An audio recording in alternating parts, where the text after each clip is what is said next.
بسم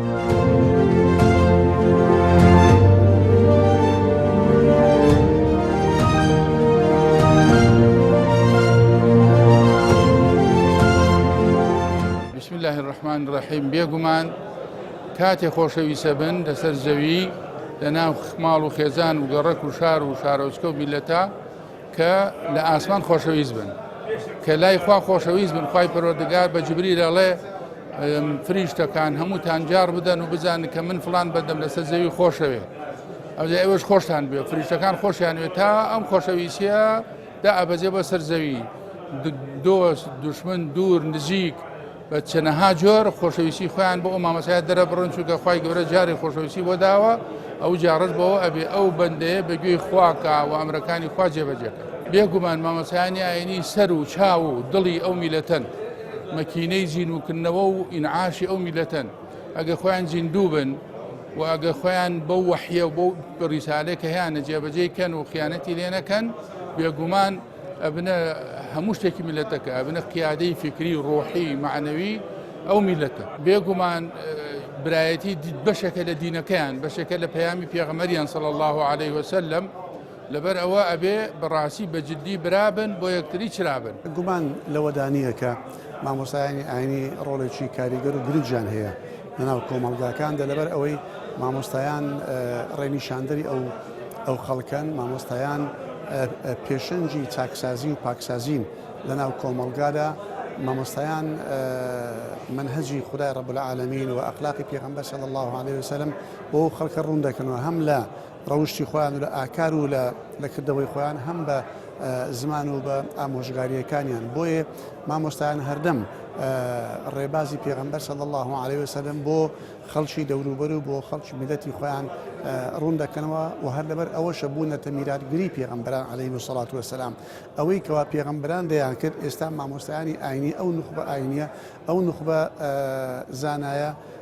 لەناو کۆمەلگاکەی خۆیاندا ئەنجامی دەدەن و دەیدەن هەردەم بۆ ئەوەی کە ئەم خەڵکە بجێڕنەوە سەر ڕێگەی ڕاست و سەر ئەو منهەجە پاک و چاکەی کە پێغەمبەران لەسەری بوون عەلەیهیم السەڵات وەسەلام. مامۆستایانی ئاینی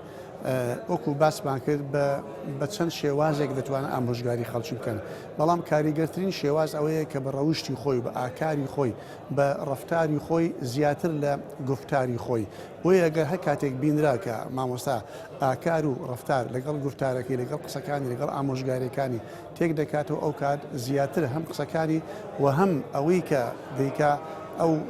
جهد و هەوڵانەی کاریگەرتر دەبێت و زیاتر خۆشەویست دەبێت لەناو خەڵکیدا. وەکو باسمان کرد، مامۆستایانی ئاینی لەبەر ئەوەی هەڵگری پەیامی پێغەمبەران عەلەیهیم السەڵات وەسەلام و میلادگری پێغەمبەرانن، پێویستە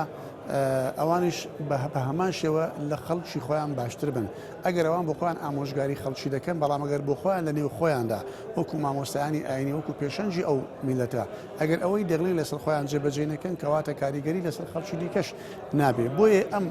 براییە و تەباییە و یەک ڕیزیە و ڕێز لێگرتن لە نێوان مامۆستایانی ئاینیدا کە خەڵکی دیکەش، خەڵکی ئاسایی ئەمە دەبینێ، بەڕاستی بۆ ئەوانی دیکەش دەبێتە ڕێبازێک و دەبێتە منهەجێک و هەر دیسانە پێغەمبەرانش عەلەیهیم السەڵات وەسەلام وا بوونە. دائیمەن هەموو پێغەمبەر دەبینین کە چەندە لەگەڵ پێغەمبەرەکەی پێشە خۆی، لەگەڵ پێغەمبەران دیکە بە شێوازێکی گشتی، چۆن بە شێواز و ئوسلوبێکی جوان باسییان لێوەرەکە. ئێمەش ئاوا پێویستە مامۆستایانی ئاینی کە هەڵگری مەشقەڵ و پەیامی خودای رب العالمین پێویستە ئەو برایەتی کە ئێمە داوا دەکەین لە نێو خەڵکی دابی لە پێشتر پێویستە نێو خۆماندا هەبی. بۆیە ئەگەر ینی خەڵکی عوام، خەڵکی دیکە کە دەبینێ مامۆستایان لە نێوخۆیان دەتەبانین، یان خوا نەخواستە مامۆستایەک بە شێوازێکی خراپ باسی مامۆستایەکی دیکە بکە، چ لە مەجالیس چ لەسەر مینبەر و ئەمانە، ئەو کات مصداقیەت و ڕازگۆیی ئەو مامۆستایان ناو خەڵکیدا نامینێت. طبعا برایەتیە کە خوا و پێغەمبەری خوا دابنێن صلی الله عليه وسلم دیارە زۆر گرنگ و زۆر مهمە. ئەو برایەتەش ئیسفادی هەیە لە مسلمانە، هەم لە دنیا هەم لە قیامەت. لە دنیا ئینسان کە بە معنای برایەتی تەمەشایەتری کرد، یعنی یارمەتیەکتر دەدا و بەهانە یەک دیوەدەچی و زەر و زەرب لێک نادا، وزائدا لو قيامة الدواروش ما الإسفادية والذين جاءوا من بعد يقولون ربنا اغفر لنا ولإخواننا الذين سبقونا بالإيمان. يعني إنسان دعايدك إخوان لأيما خوش بي لو بريانيك لبيش مرة عبدون مردين لوانش خوش بي كوابو برايتك خواي رب العالم وبيغمبر عليه الصلاة والسلام كذا معناه زور قوره هي السود الدنيا وقيامته هي وەڵام زۆر جار نەفس و شەیتان وەمان لێ دەکە ئەو برایەتەمان لێ نایێری یان کم دەکاتەوە لەبەر هەندێک شتی کەوا بەڕاستی هەر خەرەتاندنە مەسەلۆر منە برایەکی بەڕێزە مامۆستایەکی بەڕێزە ئەم لەو برایەتی دەشتێنم یعنی جێبەجێ ناکەم لەبەرەوەی دەرم غەڵەتێکی هەیە ئایا کەسێ بێ غەڵەت بی دەبێمە جواب بدەینەوە ئایا کەسێ مەعسووم بی نەخێر ئایان بەخۆ غەڵەتم نییە کەوا بەڵێمش غەڵەتم هەیە ئیدەن کەوا بوو نابی هەڵەی برایەکی بەڕێزی مسلمان کە ئیماندارە ئەهلی قیبلەیە عەبدی خوایە ئومەتی پێغەمبەر عەلەیهی سەلاتو وەسەلام ببیتە سەبەبی ئەوەی کە مەسەبەی ڕکم لێ بیتەوە لەبەرەوەی ئینسان تەشبیه نەبی لله مەثەل عەلە تو چەند حەز دەکەی ئەولادەکانت خزمەکان کەسانێک یارمەتیان بدە چاکەی لەگە داک و باب بکە لەگە ئەولاد کە چەندت خۆشەوێ لەوەڵڵاهی خوای رب العالمین ئەو کەسێک کە چاکەی لەگە بەندەکانی خوای دەکە لەگە ئومەتی پێغەمبەر دەکە عەلەیهی سەلاتو وەسەلام خۆشیان دەبێ و بالعەکس ئەگەر کەسێک زەرەر لە داک و باب بدە لە ئەولاد بدە چەندێک لێ دەبیتەوە ئەو کەسانەش کەوا دژایەتی عەبدەکانی خوا بەندەکانی خوا ئومەتی پێغەمبەرەکەن عەلەیهی سەلاتو وەسەلام خوا و پێغەمبەری خوا ڕەچیان لێ دەبێتەوە لۆیە کە برایەتیەک خوا و پێغەمبەری خوادایانە عەلەیهی سەلاتو وەسەلام نابی ئێمە ئەو برایەتیە بشتێنە شتێکی زۆر غەڵەتە بەڵکو بالعەکس دەبێ ئەمە عوزر لۆ برای خۆمان بینەوە چاکیان لەگەر بکەین و کاتێک ئەگەر غەڵەتەکە بوو بە جوانی پێیان برێن و نابی فی سفریان کە وەلا تەبخەسوا الناس ئەشیاءهم نابی ئینسان تشتی خەڵکی بەعام بەکەم دابێنێت چ جایە برایەکی مسلمان و دیندار و مسلمان و کە پێدەچێت تووڕەکە لێ دەبێتەوە بەس ئەو لە نیوە شەوی دوعا لۆ دەکا کەچی تو حیساب نییە بەس ئەو وا دەگریە دوعا لۆ دەکا کەچیا تو دەی بغزێنی کەچیا و لەبن بەیتێ وا دەگریە هاوا دەکە خوای لە ئومەتی پێغەمبەری خۆش صلی الله علیه وسلم کەم تو دەگریتەوە کەوا قەت ڕێ بەخۆ نەدەین ئەو برایەتێ بشتێنین شەیتان پێمان بشتێنی ئینشاءالله مامۆستایانی ئاینی جێگیری پێغەمبەران عەلەیهیم السەلاتو وەسەلام پێغەمبەرانش لێ هاتنە یەک لە ئەرک و واجبیان تەبلیغکردنەوەی خەڵک و خەڵکیە واتە هەموو حەق و ڕاستیەکان بە خەڵکی برێن جا شتی سیاسی بی دنیایی بی قیامەتی بی حەق و نەحەقی دەبی لە خەڵکی ڕوونکەنەوە بەڕاستی لەبەرەوەی ئینسان نابێت بشایەتەوە لە خەڵک دەبی ئەو شتانە بە خەڵک برێ کە ڕاست و دروستە لە ڕووی دینەوە لە ڕووی هەموو بوارەکانی ژیانەوە لەوەی خەڵک یعنی بەگوێیان بکەوت کە ئەرک و پەیامەکە ئەو هەیە تابێک لە واجباتی پێغەمبەران تەبلیغ عەلەیهیم السەلاتو وەسەلام کەوا دەبی ئینسان و تەبلیغی بکە دەبی بە خەڵکی برکاکە ئەوە حەقە ئەوە نەحەقە ئەوە ڕاستە ئەوە خراپە ئەوە باشە ئەوە چاکە ئەوە ئەجری هەیە ئەوە عیقابی هەیە یعنی ناکرێت ئینسان خۆ لە شتەکان کردکاتن لەبەر ئەوەی ئینسان ئەگەر حەقی نەگۆت ڕاستیەکانی نەگۆت سبەی لە خزمەت خوا و پێغەمبەری خوا صلی الله علیه وسلم يعني براسي كتمي علمش قناحي شي قوريا شان مزار دبي خواي قورهم لا يكمان فنابدا ان شاء الله طبيعي زانایانی ئاینی و مامۆسایانی ئاینی میراتگرانی حەزەری پێغەمبەرن و پەیامی پێغەمبەران و پەیامی حەزەری پێغەمبەری خوا صلی الله عليه وسلم ئەچرپێنەوە بەگوێی خەڵکیدا و خوا بە یادی خەڵکی ئەهێننەوە وذكر فإن الذكرى تنفع المؤمنين وهروها بيتەوە ڕێپیشاندەرن و بەرپێی خەڵکی ڕووناکەکەنەوە بۆ ئەوەی کە خەڵکی بتوانن لە تاریکایی و لە گزنگی شەوا بتوانن پێیان نەخزێ و نەکەونە کەندەڵان و چاڵ و شوێنی خراپ ینی نەبێتە مەسیریان مەوایان و ڕێگای سڕات المستەقیم بگرنە بەر بە پەیامی خوا و بە پەیامی پێغەمبەر صلی الله عليه وسلم صراط المستقیم دیاریکەن بۆ خەڵکی وأن هذا صراطي مستقيما فاتبعوه زانایانی ئاینی مامۆسایانی ئاینی وەکو مۆم وەکو چرا وەکو گڵۆب ئەگرێن و ئەسووتێن لە پێناوی وشیارکردنەوەی میلەتە لە پێناوی ڕۆشنبیرکردنی نەتەوا میلەتە گەل و هۆزە لە ئاستی عەقڵ و بیری و ئەندێشە و یعنی جیهانی وردبینیەوە بتوانن بە جوانی دەرک بە شتەکان بکەن حەڵاڵ و حەرام بە جوانی ببینن و هەروەها بێتەوە ڕەش و سپی لە یەکتری جیاکەنەوە و چاک و خراپ ئاشناکەن بە خەڵکی و لە ڕێگەی دڵیشەوە بتوانن تەقوا و خواناسی و خۆشەویستیان بۆ خوا بۆ پێغەمبەر صلی الله عليه وسلم دڵەکان ببوژێنەوە ئیحیای دڵی خەڵکی بکەنەوە و ئەمە پەیامی پێغەمبەران بووە و مامۆسایانی ئاینیش بەم شێوازە بە بەردەوامی هەوڵەدەن لە پێناوی یعنی میلەتە بژانەوەی میلەتە دروستکردنی خۆشەویستی خوا و پێغەمبەر لە دڵ و دەرونی جەماوەرە و خەڵکە و مۆمێک بن بۆ ئەوەی کە چواردەوری خەڵکی ڕووناکەنەوە و وەکو خوێوان بۆ ناو چێشت بۆ ناو شیو ئەگەر شیوێک ئەگەر بێخوێ بوو بەڕاستی تام نادا هەر مجتەمەعێک هەر خێزانێک هەر کۆمەلگایەک ئەگەر خوێندەوارێ ڕۆشنبیرێکی جوانی تێدا نەبێ کە لە مەلا و لە زانایانی ئاینی ڕۆشنبیرتر نییە چونکم پەیامی خوا و پێغەمبەریان پێیە و ئەو ماسە هەوێن وەرناگرێ و ئەو شیرە نابێتە ماس و ئەو خواردنە تام و چێژ وەرناگرێ بۆیە خوێی چێشتن بۆ ناو مجتەمع بۆ ناو کۆمەلگا هەر کۆمەلگایەکی سەرکەوتوتان بینی بزانە مزگەوتێکی جوانی تێدایە و مزگەوتەکە مامۆسایەکی بەختەوەری تێدایە زۆر جار هەیە خەڵکی ینی ئەبینێ مامۆسایانی ئاینی ماندوون خواناسانە هاتوونە مەیدان شەو ڕۆژ نەسیحەتی خەڵکی یەکەن بەڵام لەوانەیە خەڵک وەکو پێویست بە گویان نەکە تێن خاویانەکەنە وەڵێ لم تعظون قوما الله مهلكهم أو معذبهم عذابا شديدا قالوا معذرة باش ئێوە بۆچی شەو ڕۆژ خەریکن خۆتبە ئەخوێنەوە محازیان کێ بە گوێتانەکە وازیان لێ بێنن قالوا معذرة ئێمە عذر لای خوای پەروەردگار چووکەم ئێمە خەیرە ئومەتین كي كنتم خير أمة أخرجت للناس تأمرون بالمعروف وتنهون عن المنكر باشترين أمة أجر أمر تانك بشاكة ونهي تانك الأخرافة أجر بيدك بوين ملعونين أمتك ملعونة أو كسيك وأمر بشاكة ناكا نهي الأخرافة ناكا بظالم نالي ظالم بمظلوم نالي مظلوم برش نالي رش بسبي نالي سبي رشو سبي وهمشتكي تيكل كرده بيدنغا الساكت عن الحق شيطان أخرس بو يا أخوة فرمي لعن الذين كفروا من بني إسرائيل على لسان داود وعيسى بن مريم ذلك بما عصوا وكانوا يعتدون كانوا لا يتناهون عن منكر فعلوه لبئس ما كانوا يفعلون أو كات الشيطان كي كرولال أو كبي غمرة فرمي الساكت عن الحق شيطان أخرس أو كسي لآستي حقا لآسي دربريني حقا بيدنغا كلاوي خوي قرتوا باني با بالفی خۆی دانا وەشانی دایەڵاوە بێدەنگە بێ هەڵوێستە ئەفەرمێ شەیطانێکی کەڕوڵاڵە خۆ ئەفەرمی ولا تلبسوا الحق بالباطل وتكتموا الحق وأنتم تعلمون ئێوە حق و باطل تێکەڵ مەکەن و حەقەکان بشارنەوە و ئەیشی زانن إن الذين يكتمون ما أنزلنا من البينات والهدى من بعد ما بيناه للناس أولئك يلعنهم الله ويلعنهم اللاعنون وكساني حقيقتي كان لا إشارنا ودركي درنا برا وخلقي وشيارنا كنوا ولا آستي باطلة بيدنغن أو أنا خواو ملائكة كان لعنتيان لي كان وأنا خرابا بيامي بيغمرانيان شاردوتوا وبيامي خوا وقصي خوان شاردوتوا وحقيان شاردوتوا كخواي بروغا وصفي بيغمرانا كأفرمي وما هو على الغيب بظنين أو أنا بخيل نبون لدربريني وحي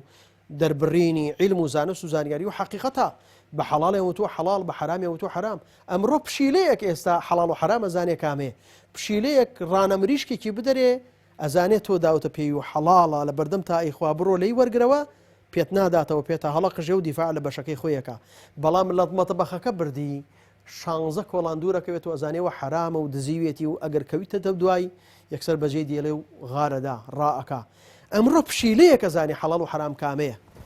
خلق شون أزاني حلال وحرام كامي لو خرابتر ما مصايك آيني لآستي حق وباطلة بيدنگ بيه بحق نلي حق بباطل نلي باطل زور خراب خوي بروغارا فرمي إن الله هو ربي وربكم فاعبدوه هذا صراط مستقيم إن الله هو ربي وربكم فاعبدوه بيامي يكيك لبيغمرانا أفرمي خواي منو خواي إيوا الله يبي برسن إن الله هو ربي وربكم فاعبدوه هذا صراط أو الرجاي صراط المستقيمة فاختلف الأحزاب من بينهم أواني بونا جروب وبارشة اختلاف لما بين أنا دروس بو تفرقة لما بين أنا دروس بو برتوازي لما بين أنا دروس بو فويل للذين ظلموا ويل مصيبة بو كساني ظلم ينكر من عذاب يوم أليم للرجل قيامات الأخلاء يومئذ بعضهم لبعض عدو إلا المتقين أواني لدنيا دا بنابي حزباياتي قولان كدو بقولي كاو آنو إم براي يكترين للرجل قيامتها هميان أبنى دجمني يكتري الأخلاء يومئذ بعضهم لبعض عدو أبنى دجمني يكتري إلا أو مسلمانان نبيك برايتي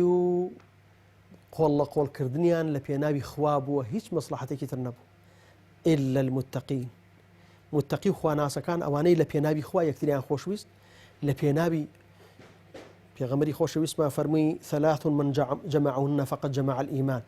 سيشت هي كوتان كردوا إيمان تاكو كردتوا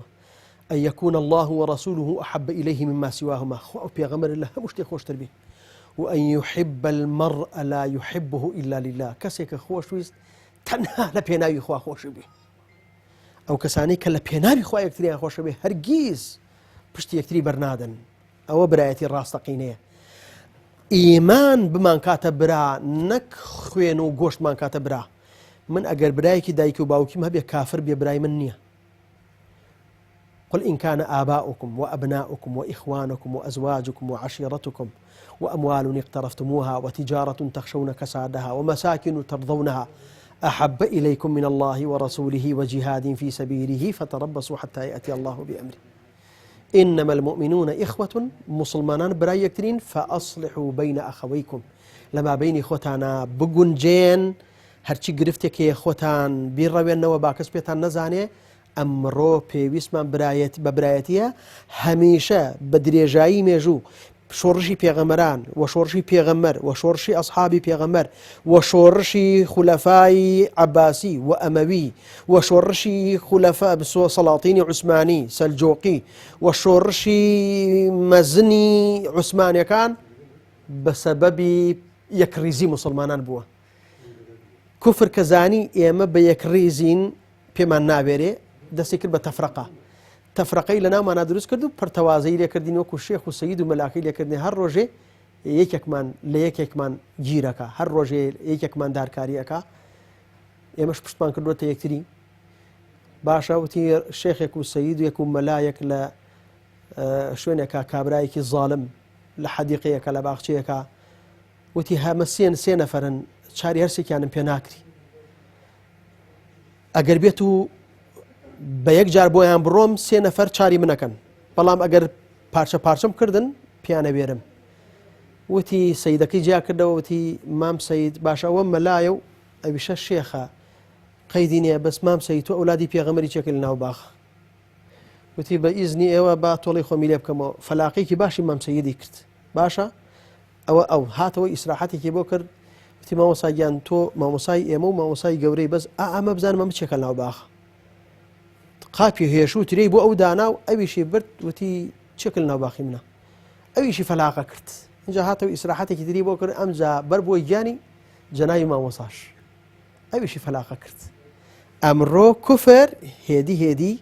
ئەو حزبی ئیسلامی و ئەو جەماعەت و ئەو گروپ و ئەو مامۆسا ئەو لە مامۆسا ناڕەحەتەکە گرفتی بۆ دروستەکە کاتی ئێمە پەرتەوازەین بۆ پێمانە بێری ئەگەر یەکریز بین کەس پێمان نابێت خۆی پرۆگەمان پارێزێ و یەکریزیمان پارێزێ و برایەتی لە نێومانە بەهێز بکە و زاڵمان کا بەسەر ناحەزان و دوژمنانمانە ئینشاءالله. برایەتی ئەمرێکی قورئانیە فەرمانی خوای گەورەیە جەل جەلاله دەبێ وەکون و عیباد اللهی ئیخوانە عەبدەکانی خوای گەورە ئەوانەی بە تەواوی خۆیان پێ عەبدی خوای گەورەیە دەبێ برای یەکدی بن. لە قورئانی خوای گەورە فەرمێ لە سوورەتی الحجرات إنما المؤمنون إخوة فەرمێ تەنها ئیمانداران بران یان ئیمانداران تەنها برای یەکن یعنی غەیری ئیمانداری نابێتە برای تو وەک چۆن خوای گەورە بە پێغەمبەر نوحی فەرموو عەلەیهی سەلام فەرموو إنه ليس من أهلك کوڕەکەت لە خۆت ئەهلی تۆ نییە کوڕی تۆ نییە خزمی تۆ نییە هیچی تۆ نییە إنه عمل غير صالح عملی صالح نین هەر کەسێکی عملی صالح نەبێ هەر کەسێکی ئیماندار نەبێ برای تۆ نییە حتا ئەگەر لە داک و بابێکیش بین مادام عقیدە و بیر و باوەڕی خواناس نییە ئیماندار نییە ئەن تؤمنە بالله وملائکته وكتبه ورسله واليوم الآخر وبالقدر خيره وشره تطبیق نەکردیە ئیمانی بەمانە نییە ئەوە برای تو نییە با حەز دەکەی لە داک و بابەکەش بی با حەز دەکەی لە نەسەبش برابی ئیتر تەنها ئەوانە بران کە ئیمانیان بەخوای گەورە و بە مەلایکەتەکان و بە کتێبەکە ئاسمانیەکان و بە پێغەمبەران سەلامی خوان لەسەروی بە قورئان بە لە ناویشان کە ئەوان نەسخ بوونەتەوە قورئانی پیرۆزە ئەو جا قەزا و قەدەر ڕۆژی ئاخرەت ئەوانەی ئیمانیان بەوانە بە تەواوی هەبی ئەوانە تەواو برایەکن ئەوە لە ڕووی ئایەت عەفوم لروي حديث بيغمبر صلى الله عليه وسلم مثل المؤمنين في توادهم وتراحمهم وتعاطفهم كمثل الجسد الواحد مسلمان وكو يك جستبن اوش واجبك ديكي چونك قرآن فرمي ولا تنازعوا نزاع بك بين مسلمان فتفشلوا فرمود بتمام برسي سودي تشوانيا اگر نزاع پیدا بو او زاد ازاني سودي براتي چن مهم بو لبروي اگر براتي نما فتفشلوا فشل دين الله هرشتي كبي وتذهب ريحكم سامو هيبتو يعني ترسو لدڵی کافران نامینی بە هیچ شێوەیەکی و دشمن زۆر بە ئاسانی ئەتوانی زەلەتان پێ بە ئەتوانی لەیەکتان جیا بکاتەوە فەرقتە سوودتان لەسەر تەطبیق بکە هەموو خێر و خێرات و دنیا و قیامەتان دەڕوا بۆ سەیری عەقلی خۆتکە یەک پەنجە چی پێ دەکرێت دەبێ هەر شاهدی بدا هەر دەبێ شاهید بی لەسەر هەرچی پێت بڵێن کە بوون بە 250 شتە توان هەڵگرن کە بوون بە 350 قووەتیان زۆر دەبێت بوون بە 550 بن بە بۆکس ئەبن بە قووەت ئەبن بە هێز ئەبن بە حاجەت ئەبن بە هەموو شتێک ئیدەن ئەوە بە عەقڵی ئینسانیش هەر بە درێژایی تاریخش تەماشاکە هەر کاتێک مسلمانان زۆر برابوو بن هەیبەتیان زۆر بووە نەک مسلمان پێش پێغەمبەری مەحمەد صلی الله علیه و سەلەم ئومەتەکانی دیکەش کە لێک جدا بوونەتەوە بوونە تا فیرەق و جەماعەت براکانی پێغەمبەر یوسف کە بێکەوە بوون چۆن بوون دوایە کە هەر یەک ڕۆیشتن بەلایەکیدا چیان لێ هات لە عائیلەی پێغەمبەران لە عائیلەی ئەولیان لە عائیلەی پیاو ساڵحان لە هەموو عائیلەکان ئەگەر یەکێتی و یەک ڕێزی و برایەتی و یەک بوون هەبێ هەموو شتێک هەیە ئەگە ئەوانە لێک چوون هەموو شتێک ئینسان لێک تێک دەچێت چونکە ئەبێ بە سەبەبی ضعف ئینسان ئەمە بانجی خەڵکەکەین وەکو مسلمان دەڵێن کاکە باسی وجوبی عملی جەماعی منەظەمیان بۆکەین ینی ئەگەر جەماعەتێک بن واجبە بەیەکەوە بن تا سام و هەیبەتمان هەبێ تا دەورمان هەبێ کوردەواری دەڵێن سوارێک بەتەنێ تۆزێ ناکە سوارێک بەتەنێ بێ کات و سوار بێکەوە بن کاسێک کەس بێکەون کات چوار کەس بێکەون کا پێنج کەس بێکەون بە عەقڵی منداڵێکی گچکەش دەزانی مجموعەیەک و یەک نەفەر قەت وەکو یەک نین جا ئەو مجموعەیە گەبرانە بن هیچ ئیستیفادەی نییە ئەگە برابوون بێکەوە بوون ئیتر ئەوە هەیبەتیان زیادە بێ و ئەتوانن هەموو شتێک بکەن بە ئیزنی خوای گەورە عەرەب دەڵێن هیمەت الرجال تەقلع الجبال خوای گەورە سەربەرزی دنیا قیامەتتان کە موفەقتان کە برایەتیەکە کە لەو پرەنسیپانەی کە پڕ لە خۆشی و مەلەزەتی دنیاین واتە ئەو کەسەی خۆی لە برایەتی ئیمانی باسەکە لە برایەتی ئیمانیە چونکە برایەتی ڕاستەقینە بریتە لە برایەتی ئیمانی وەکو زانایان لە تەفسیری ئەو ئاەتەی ئینەمە المؤمنون ئیخوەدا باسییان کردووە جا بەڕاستی ئەو کەسەی خۆی لە برایەتی ئیمانی بێبەش کردیا خۆی لە زۆر خۆشی و مەلەزاتی کە ڕۆحی خۆشی و مەلەزاتی ڕۆحی بێبەش کردیا لۆیە یەکێک لە زانایان ڕەحمەتی خوای لێبی لە سەردەمی خۆی فەرموویەتی ما بقي من لذات الدنيا إلا ثلاث دەرێ لە دنیادا خۆشی و مەلەزات نمایە لە سێ تشتان نەبی یەکەمیان دەرێت سەڵات الجەماعە نوێژی جەماعەت کە نوێژی جەماعەت ئینسان بە دەستنوێژێکی پاک و خاوێن و ڕاست و دروست دەستە مزگەفتی لە تەنیشت برایەکانی ڕوو لە خوای گەورە دەکا هەستەکی ئەوەندە خۆشی لۆ دروست دەبیتن کە بەڕاستی پڕ لەزەتە دومینیان دەفەرمێت سەڵات اللەیل سەڵات اللەیلیش ئەوەی ئینسان لە تاریکی شەوێ بە تاک و تەنیا مناجات لەگەڵ خۆی دەکا هەرچی داواکاری و هەرچی هەڵە و پەڵەی هەیە ئاراستەی خوای گەورە دەکات سوبحانەهو وتەعالە بە دڵسۆزی لێ بەڕاستی لەزەتی لێ دەبینیتەوە سێمینیان کە بەیت القەسیدەکەمانە دەرێ لیقاء الئیخوان یەکەکە لەو لەزەتە خۆشیانەی کە خۆشی بە ڕوح دەدەن بریتە لە دیتنی برایەکەت برایەکی ئیمانی دەبینی کە بەڕاستی دڵت پێ خۆش دەبی وەکو عارەب دەرێ لیقاء المەحبوب شفاء القلوب ئەو کەسەی لە بەخاتری خوای گەورە خۆشت دەوێ ئەو کەسەی لە بەخاتری ئیمان خۆشت دەوێ ئەو کەسەی لە ڕێی قورئان و ئیسلام و خۆشت دەوێ کە خۆشەویستیە ئەوە دەبتە شیفای دڵان جا خوای گەورە سوبحانەهو وتەعالە لەو خۆشی و مەلەزاتی دنیایی مەحرومان نەکا ئەو یەکێکە لەو خۆشیانەی لەو بەهەشتانەی سەردنیایە بەڕاستی یعنی لەو ئێستا لەو سەردەم و لەو زروفەی شتەکە مسلمانە ڕاستەقینەکان مسلمانە ڕاستگۆیەکان خۆیان پێڕاگرتیا بریتە لە برایەتی ڕاستەقینە کە برایەکت دەبینی ئەرچەندی لە شتەکانت کە مەحروم بووی بەڵام لەوەیان کەس ناتانی لێت بچینتەوە تەنها خوای گەورە سوبحانەهو وتەعالە پێت دەبەخشیتن کە ئەویش بەڕاستی کەسانە کەستی پێ دەکەن کە لە ناو واقیعەکەیدا ژیابن خوای گەورە لەوە مەمکە ئینشاء الله تعالى